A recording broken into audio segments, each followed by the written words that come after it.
Eh bien, bienvenue sur ma chaîne Quick Tuto pour une présentation d'Excel, une présentation générale de façon à pouvoir commencer à travailler sur ce logiciel qui est un tableur qui va permettre de travailler sur des chiffres, des bases de données. Donc voilà, donc on va faire connaissance avec l'environnement. Donc alors, on va voir une présentation d'Excel. Donc pour cette présentation, on va essayer de faire les choses assez simplement. On va déjà voir l'environnement d'Excel. Tout d'abord en haut, on va avoir toujours le nom du fichier, du logiciel sur lequel on travaille, éventuellement la barre d'outils d'accès rapide que l'on va pouvoir modifier, les titres des menus, les boutons. Voilà. Donc il y a différentes zones de travail. Tout d'abord, on appelle le fichier Excel un classeur. D'office, vous avez le nom classeur qui est donné. Classeur 1, 2, 3 en nom de fichier. Word, ce sera document 1, 2, 3. Donc ce sont les noms donnés par défaut par le logiciel Microsoft. À côté de ça, on va travailler sur des feuilles, comme dans un classeur, des feuilles que l'on pourra manipuler. On verra qu'on pourra les dupliquer, en ajouter, en retirer, les renommer. On va voir les manipulations des feuilles.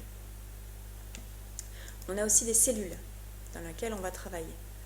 Ces cellules, là aussi, vont être sélectionnables, duplicables, etc. On verra ces manipulations de base. De même que l'environnement colonne-ligne, qui est assez important, notamment pour les notions de référence de cellules. Donc,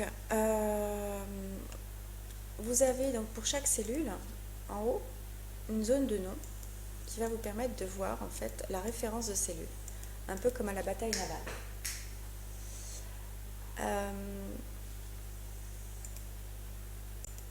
Alors, en ce qui concerne le pointeur de la souris, il peut changer donc de forme.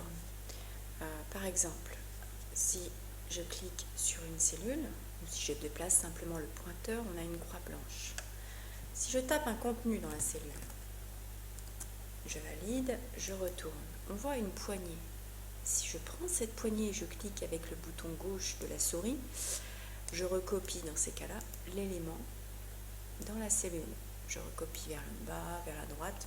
On verra ça plus tard, la recopie. Donc, le pointeur de la souris change.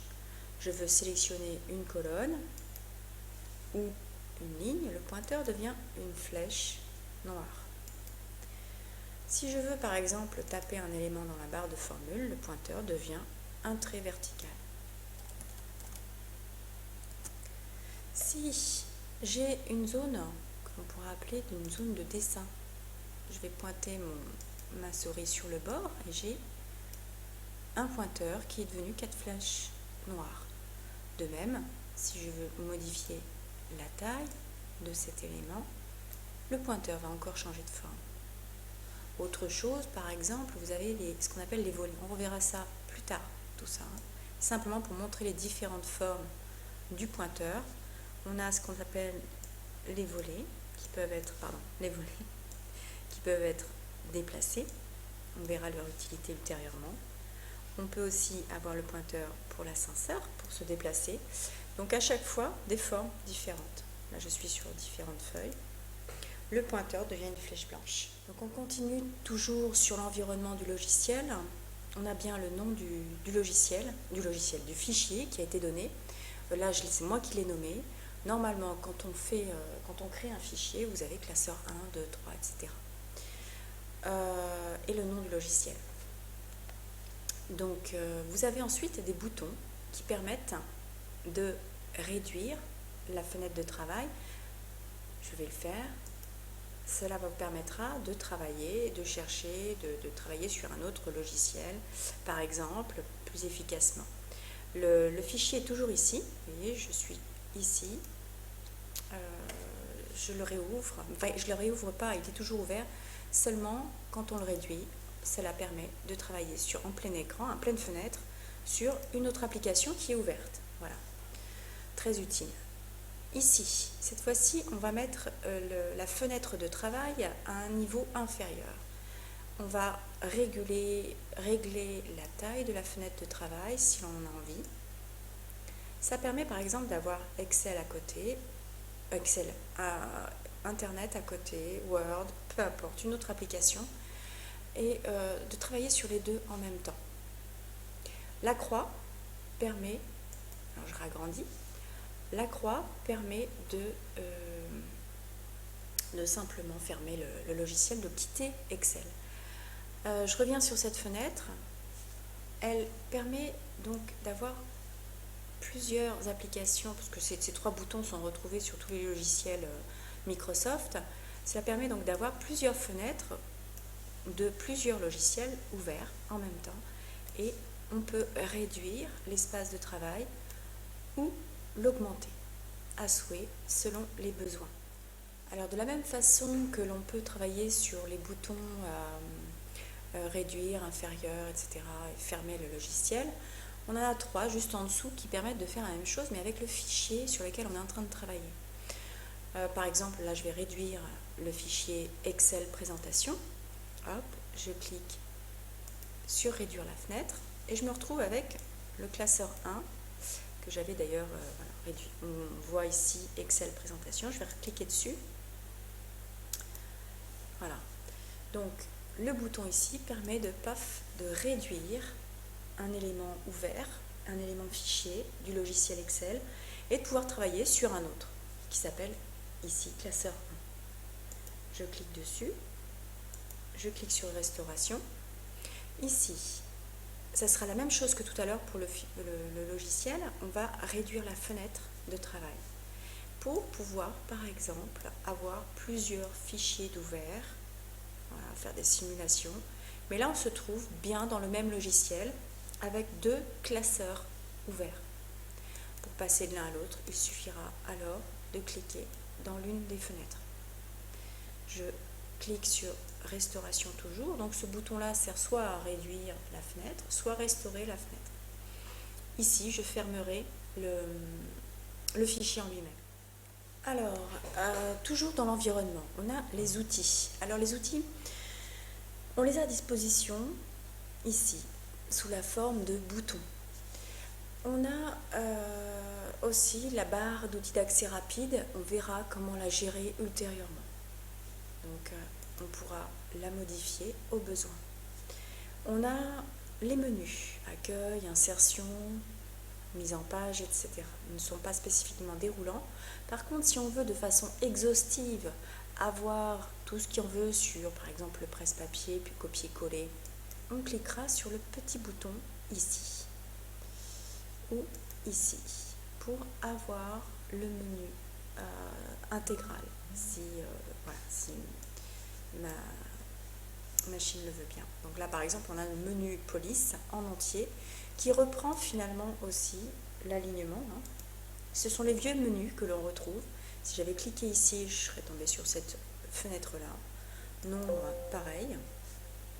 Si j'avais cliqué ici, j'aurais le menu exhaustif nombre, style pas trop en fait, non, là pas là. Mais bon, en tout cas on retrouverait la bordure, le remplissage, etc. Donc ces petits bitoniaux là, ces petites choses permettent d'avoir les éléments de menu dans leur intégralité. Ça se retrouve pareil sur Word ou sur PowerPoint, Word. Donc pour conclure sur ces menus, lorsque l'on travaille, on va avoir un menu contextuel qui va s'adapter. Par exemple, là je suis sur la zone de dessin, qui est la zone là où j'ai mis mon petit résumé.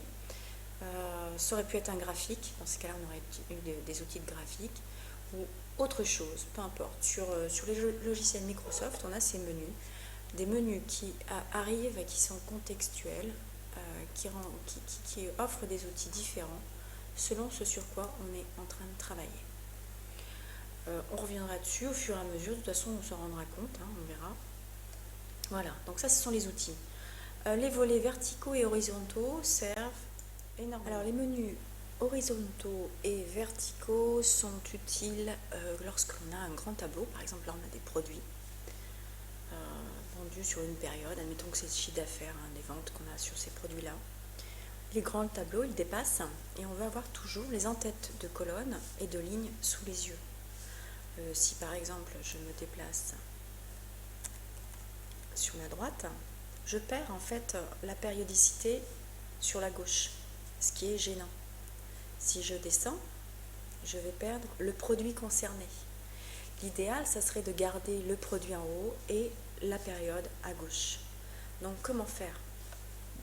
Pour cela, on va simplement mettre un volet horizontal et on va aussi simplement mettre un volet vertical comme ceci. On prend, on clique, on glisse et on lâche.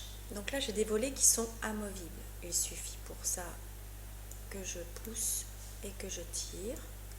J'enlève et je remets. Maintenant si je veux avoir des volets qui sont figés, je vais procéder d'une certaine façon. Donc l'intérêt de figer les volets, c'est d'avoir tout sous les yeux, en fait, les en-têtes de lignes et de colonnes, de ne pas les perdre au fur et à mesure. L'inconvénient ici, c'est que j'ai rien de figé, c'est-à-dire que là, vous voyez, je peux monter et descendre aussi au niveau des en-têtes de colonnes et de lignes, ce qui est bête, puisque le but, c'est vraiment d'avoir les en-têtes de lignes et colonnes figées certaines fois. Donc, comment faire? On va aller tout simplement dans Affichage, et puis on va aller dans Figer les volets. Affichage, figer les volets. On vous met conserve une partie de la feuille visible pendant le défilement du reste. Et on va cliquer sur figer les volets. Regardez, si je descends, j'ai bien, tranquillement, je ne touche plus à ce qui est en haut, mais j'ai bien visible toujours mon en-tête de ligne ou mon en-tête de colonne. Voilà, jusqu'au bout. Super pratique quand on a des grands tableaux. Alors, accessoirement, on peut choisir de ne figer que une partie. Donc là, j'ai défigé, figé la ligne supérieure, paf, j'ai que la ligne supérieure, ou la colonne, voilà, comme j'ai envie. Donc, pour les grands environnements, les grandes fenêtres de travail, donc toujours dans l'environnement, après avoir vu les volets, les ascenseurs, donc on les a un petit peu vus tout à l'heure, simplement ces petites choses-là qui vont nous permettre de vous déplacer plus rapidement, verticalement ou horizontalement. Les boutons de mise en page, ils se trouvent en bas. On est déjà en mode normal. La mise en page, je clique dessus, on s'en servira ultérieurement. Cela permettra de gérer les en-têtes, ce qu'on appelle les en-têtes, les pieds de page, d'avoir une vision en fait globale du document et des différentes feuilles. Voilà, une vision globale du document à l'impression. C'est utile quand on veut imprimer. Accessoirement, on peut aussi voir les sauts de page. Super important quand on veut imprimer, être sûr que tout va sur la même page et gérer ce genre de choses. On s'en sert souvent en mode aperçu. Je vais revenir en mode normal, qui est le mode de travail normal. Donc ces éléments, en fait, serviront surtout quand on a fini un document et qu'on veut imprimer. Donc, les boutons de déplacement de feuille en feuille. Alors, on les a ici. On reviendra dessus parce qu'on peut faire des tas de choses, mais on peut effectivement se déplacer de feuille en feuille de cette façon-là, en cliquant sur les onglets. Ils ont par défaut des noms, comme le nom de fichier, on a des noms de feuilles. On pourra les modifier et on pourra ajouter des feuilles. Ça fera l'objet d'une autre vidéo, donc la manipulation des feuilles. Donc les boutons, clic droit de la souris permettra de faire apparaître un menu contextuel et de faire des modifications, mais on étudiera ces manipulations dans une autre vidéo. La zone de nom, celle de la cellule, on avait vu ici, on l'utilisera pour notamment donner des noms de cellules, très utile dans le cadre de calcul ou d'utilisation de fonctions. On pourra aussi nommer un ensemble de cellules. Donc on verra ça ultérieurement, mais c'est ici, dans cette zone-là, que ça se passera. Donc j'ai oublié de parler du zoom. Le zoom peut être utile. Moi je sais que pour la formation, généralement, ça peut être sympa parce que ça permet de visualiser de grossir les éléments quand les gens ne voient pas bien, etc. C'est très bien, très utile. Accessoirement, il y a aussi, c'est pas accessoire, c'est carrément super important, c'est la barre de formule. Elle est ici. Si je clique sur f de x, je vais avoir la possibilité d'insérer une fonction.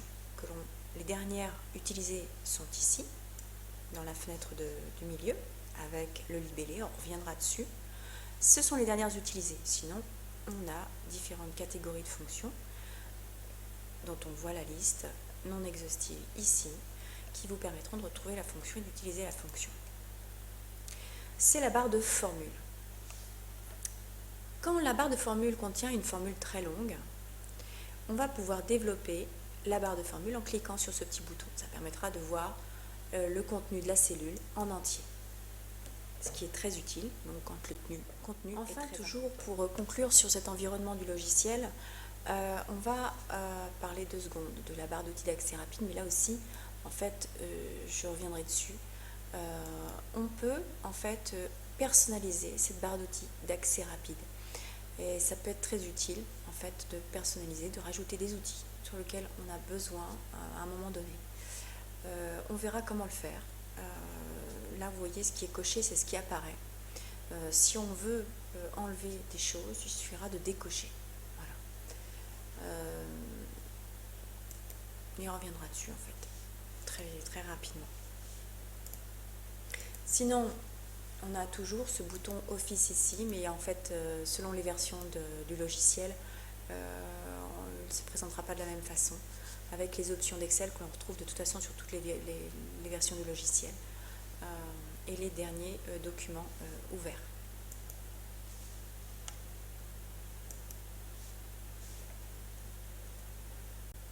Donc voilà pour la présentation d'Excel. Je vous remercie d'avoir suivi cette vidéo, et si vous l'aimez, n'hésitez pas à l'aimer vraiment. Et donc on verra d'autres vidéos sur des manipulations d'abord de base, parce que souvent on croit savoir faire et on perd du temps. Alors que voilà. Donc on va d'abord aborder les manipulations de base pour bien sûr avancer sur le logiciel jusqu'au perfectionnement. Et bien à très bientôt. Donc si vous avez aimé cette vidéo, si vous débutez, et même si vous ne débutez pas d'ailleurs, sur Excel, n'hésitez pas à revenir pour la prochaine vidéo d'initiation Excel. Les vidéos de Quick Tuto iront jusqu'au perfectionnement Excel. À très bientôt sur ma chaîne Quick Tuto.